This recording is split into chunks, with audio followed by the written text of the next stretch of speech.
प्रणाम दोस्तों। हम सब रोज़ अपने बड़ों को प्रणाम करते हैं या उनके चरण स्पर्श करते हैं। मंदिर में भगवान को भी झुककर प्रणाम करते हैं, अपने गुरु को प्रणाम करते हैं। लेकिन क्या आपने सोचा है इस एक पल के झुकने में कितनी शक्ति छिपी है? यह प्रणाम सिर्फ एक संस्कार नहीं बल्कि एक ऊर्जा का प्रवाह है जो आपके पूरे व्यक्तित्व को बदल सकता है। जब हम अपने बड़ों को हाथ जोड़कर प्रणाम करते हैं या चरण स्पर्श करते हैं तो हमारे शरीर का सबसे ऊंचा हिस्सा, अभिमान वाला हिस्सा, हमारा सिर अपने आप ही आगे की ओर झुक जाता है। या फिर चरण स्पर्श करते हैं तो आगे की ओर पूरा का पूरा झुक जाते हैं। इसका मतलब यह है कि हम अपना ईगो, अपना अहंकार त्याग रहे हैं। और जब धीरे धीरे हमारी ईगो कम होती है तो हमारा स्वभाव स्वतः ही विनम्र होने लगता है। और प्रणाम करने का एक दूसरा फ़ायदा यह है कि जब हम नीचे की ओर झुकते हैं तो हमारे सिर में ब्लड फ्लो बढ़ता है, जो आँखों और हमारी हेल्थ के लिए बहुत ही अच्छा है।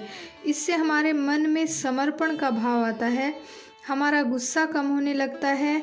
सुबह उठकर या किसी काम से जब आप अपने घर से रोज़ अपने काम के लिए बाहर जाते हैं तो अपने बड़ों को, अपने माता पिता, दादा दादी, जो भी घर में बड़े हैं, उनके चरण स्पर्श करके निकलते हैं। तो आपने महसूस किया होगा कि जब वे बड़े प्रेम से आशीर्वाद देते हैं तो चाहे आप जितने भी परेशान या टेंशन में हो, सबसे पहले तो आपका मूड अच्छा हो जाएगा। जब वे कहते हैं ना कि जीते रहो बेटा, खुश रहो बेटा, भगवान तुम्हें खुश रखे, खूब तरक्की करो बड़ों के आशीर्वाद से। जैसे कि शास्त्रों में भी कहा गया है कि बड़ों के चरण स्पर्श करने से, उनके आशीर्वाद प्राप्त करते रहने से आयु, विद्या, यश और बल में वृद्धि होती है। ऐसा नहीं है कि एक दिन आशीर्वाद लिया और बस हो गया। नहीं, इसे अपनी आदत बना लें। जो नित्य अपने बड़ों के चरण स्पर्श करते हैं तो उनके आशीर्वाद से धीरे धीरे उनके खराब ग्रह भी ठीक होने लगते हैं।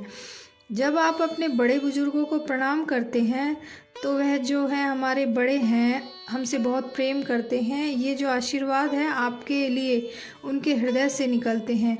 और अब हम सब जानते हैं कि ईश्वर हमारे भीतर ही विराजते हैं। इसका एक फ़ायदा ये है कि इससे हमारे अंदर पॉजिटिव एनर्जी बढ़ती है, हमारा मनोबल बढ़ता है।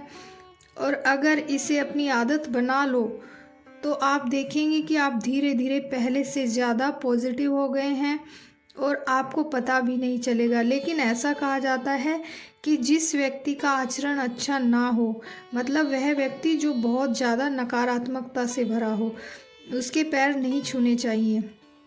लेकिन जो हमारे माता पिता हैं, हमारे दादा दादी, नाना नानी, ये सब तो हमारा परिवार ही होते हैं ना, और हमसे बहुत प्रेम करते हैं, हमारा भला चाहते हैं, क्योंकि उनके हृदय में अपने बच्चों के लिए हमेशा शुभ आशीर्वाद ही निकलते हैं।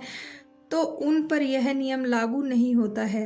तो दोस्तों, अपने बुजुर्गों को सम्मान दो, उनके आशीर्वाद की छत्र छाया में फलते फूलते रहो।